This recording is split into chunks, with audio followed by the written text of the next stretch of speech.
kumtolea yule awezaye kuokoa, na kumtoa katika mauti, maombi na dua pamoja na kulia sana na machozi, akasikilizwa. Alisikilizwa na baba yake kwa jinsi alivyokuwa mcha.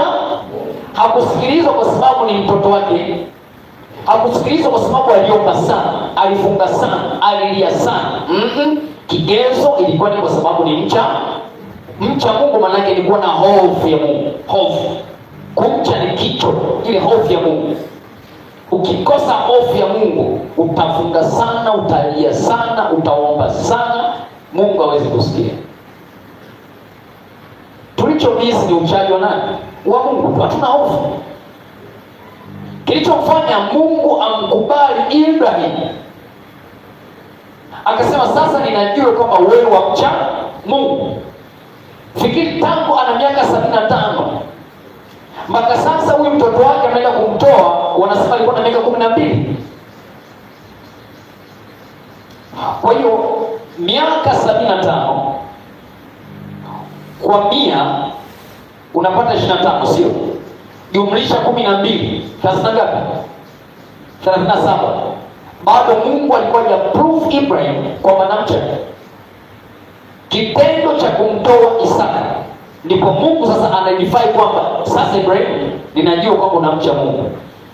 Kwa hiyo kuna watu wanawezekana na miaka mingi kwenye wokovu, lakini kwenye kigezo cha uchaji kwa Mungu inawezekana ni nini?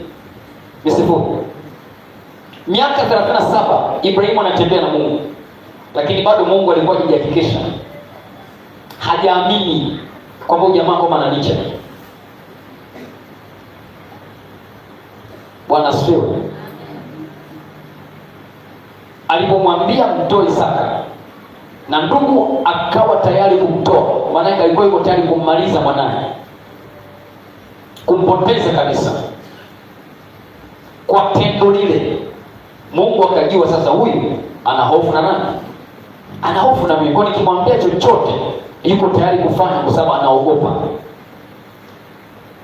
Anani hofu. Bwana asifiwe. Bwana asifiwe.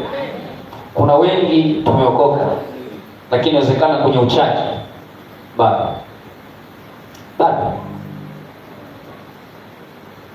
Ndio maana hauogopi kuiba, hauogopi kusema uongo, hauogopi kufanya unachokifanya, kwa sababu ile uchaji huna. Ungekuwa na uchaji, ungeogopa hicho kufanya ambacho Mungu amesema usi. Na kwa mantiki hiyo utaomba hata sikia. Alisikilizwa kwa jinsi alivyokuwa mcha Mungu. Hakusikilizwa kwa sababu aliomba sana, alifunga sana, alilia sana. Kwa sababu alikuwa ni mcha Mungu. Mungu alimsikia. Kigezo ni uchaji, hofu ya Mungu. Ile hofu nayo, ukikosa kicho, omba sana, funga sana, matokeo sifuri.